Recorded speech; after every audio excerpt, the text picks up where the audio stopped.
5:48 in the morning, the Molucca Sea, April 2nd, 2026. For 34 seconds, the seafloor between Sulawesi and the Maluku Islands tore itself apart. The rupture punched downward 35 kilometers into the earth and outward in every direction. The ocean above it had no choice but to move. Within minutes, sirens. Within 8 minutes, waves.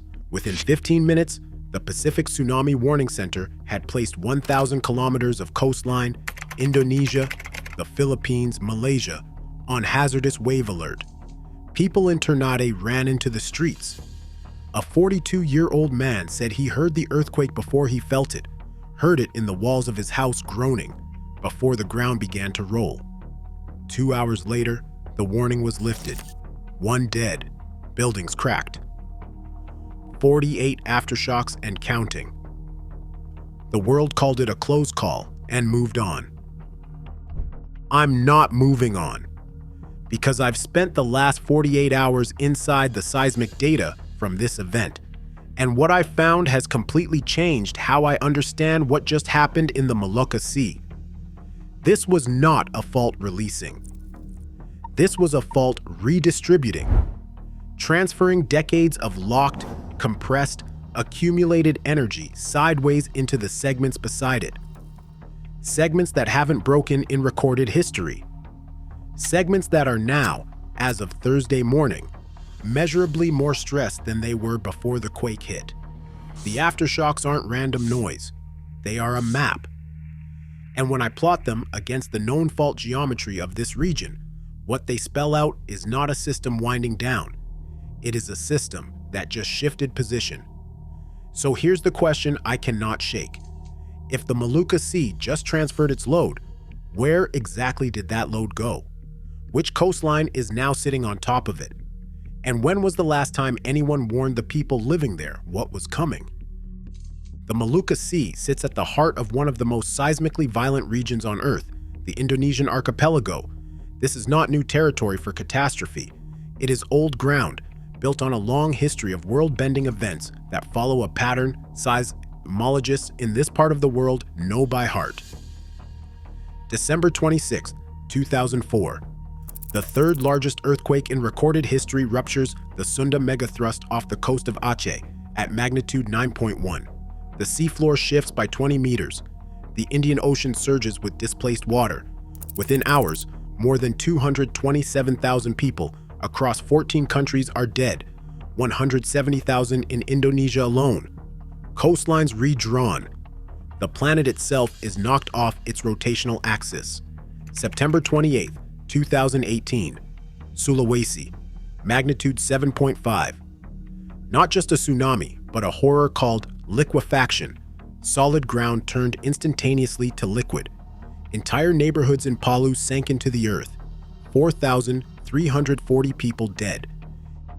In 2022 in West Java, a quake of magnitude 5.6, smaller than Thursday's by a factor of nearly 10, killed 602 people in Cianjur because the buildings above the fault were never built to survive it. This is the pattern. This is the inheritance. Thursday's earthquake was born into, and the Molucca Sea, sandwiched between 3 of the most powerful tectonic plates on Earth, has been part of that inheritance for as long as human civilization has existed on these islands. The Earth here does not rupture gently. It does not displace water in manageable volumes. When pressure releases in this region, the question is not whether coastlines will be redrawn and cities will be erased. The question is only which ones, and whether the sirens will reach them before the waves do. So let's talk about what makes the fault system underneath the Molucca Sea uniquely dangerous in this moment. Because this is not just a simple crack in the crust. It is one of the most geologically complex regions on the planet, and that complexity directly shaped what happened on Thursday morning. The Molucca Sea sits inside what seismologists call a double subduction zone, a place where 2 plates are diving under each other from opposite sides at the same time. The Halmahera Plate is pushing west. The Sangihe Plate is pushing east. Both of them are grinding. Both of them are compressing the crust between them. And both of them are driving energy into every connected fault segment, like hands squeezing a water balloon. The pressure does not confine itself. It finds every weakness and loads every fault simultaneously. And when the rupture hit at 5:48 in the morning on April 2nd, that network lit up in ways that are still being analyzed. The USGS initially recorded the quake at magnitude 7.8 before revising downward to 7.4. Indonesia's BMKG revised upward to 7.6. Two world-class institutions. One event, three different magnitudes. That is not a clerical error. That is a signal that this rupture was complex, that it moved through multiple faults in sequence, that the energy did not escape through one clean fracture. In a normal aftershock pattern, the tremors decay. The gaps between them grow. The Earth settles. What the Molucca Sea produced was 48 aftershocks in the hours after the main event, the largest at a staggering magnitude 6.1, with a spatial distribution and decay rate that seismologists are tracking with escalating focus. Because in this system, a magnitude 6.1 is not background noise. It is the crust telling you where the energy went when the main rupture stopped.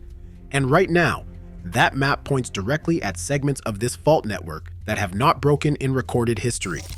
Segments that were already, before Thursday, described by scientists as overdue. These are not small, isolated fractures waiting to release pressure in manageable increments.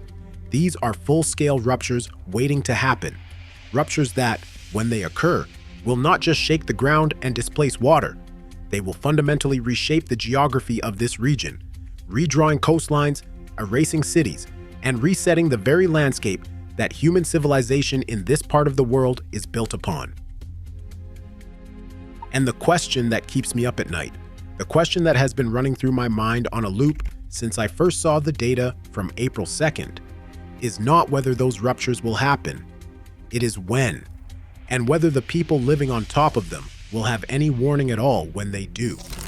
Because here is what the aftershock data from the Molucca Sea is telling us in no uncertain terms. The stress that had been locked in the segment that ruptured on Thursday did not disappear when the shaking stopped. It transferred. It moved sideways into the adjacent sections of the fault network, into segments that were already critically stressed, into segments that, according to the best available science, are now even closer to failure than they were before the earthquake hit. This is not speculation. This is not alarmism. This is what the physics of this system demands, and it is what the seismic data is now confirming in real time. The Molucca Sea event was not a one-off. It was not an isolated rupture in a stable system. It was a stress transfer event in a network that was already primed to fail. And the segments that are now bearing the extra load are not in some remote, unpopulated corner of the seafloor. They are directly underneath some of the most densely populated coastlines in Indonesia, North Sulawesi, North Maluku, regions where cities like Manado, Ternate, and Baitung sit just minutes from the waves.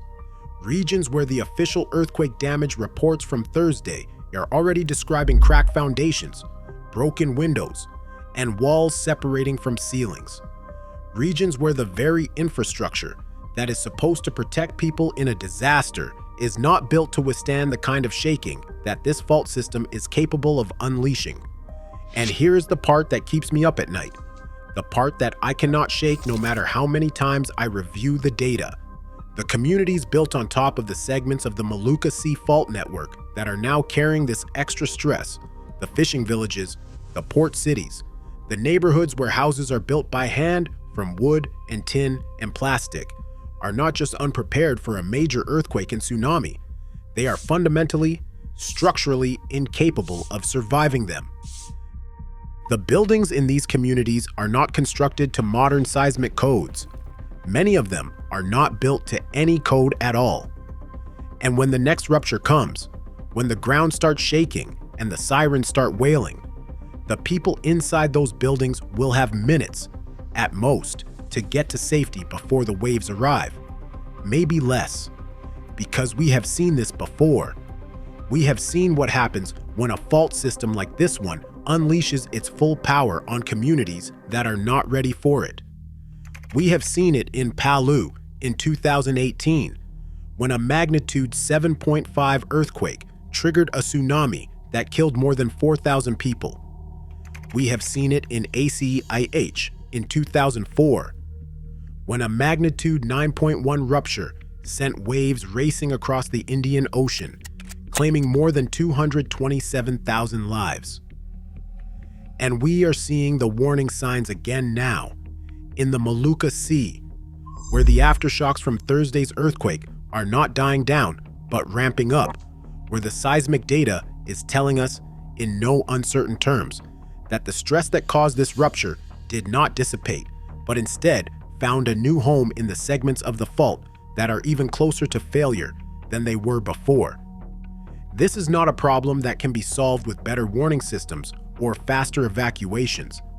This is not a matter of outrunning the waves or getting to higher ground. This is a fundamental mismatch between the physics of the Earth and the infrastructure that we have built on top of it. And unless we start taking that mismatch seriously, unless we start investing in the kind of structural resilience that can actually keep people safe in a disaster, we are going to keep seeing the same story play out over and over again in places like the Molucca Sea. It is not enough to know that this fault system is dangerous. It is not enough to know that it is capable of unleashing devastating earthquakes and tsunamis. We need to start acting on that knowledge. We need to start building cities and towns and villages that can actually survive the power of the earth beneath them. And we need to start now, because the aftershocks in the Molucca Sea are not dying down. They are not going away. They are a warning, a sign that the earth is not done moving, that the stress that caused Thursday's rupture is still out there, looking for a new place to land. And if we do not heed that warning, if we do not start taking the seismic threat in this region seriously, then it is only a matter of time before the next disaster strikes. Only a matter of time before the next city is erased, the next coastline redrawn, the next community shattered by a force that they never saw coming. The Earth is telling us, in the language of seismic waves and shifting faults, what it is capable of doing. The question now is whether we are ready to listen and to act on what we hear. If you found this analysis eye-opening, if you want to stay informed about the seismic threats lurking beneath our feet, then I urge you to subscribe to Earth Attacks right now. We are the only channel dedicated to exploring the raw power of the Earth and what it means for our civilization. We are the only ones willing to look unflinchingly at the dangers that most people would rather ignore. So if you care about understanding the world we live in, if you believe that knowledge is power, and that the truth is worth pursuing, no matter how uncomfortable it may be, then join us. Hit that like button, smash that subscribe, and let us keep digging into the science of the Earth together, because the story of the Molucca Sea is not over. The earthquakes, the tsunamis, the devastating power of a planet that is always in motion, that story is just beginning.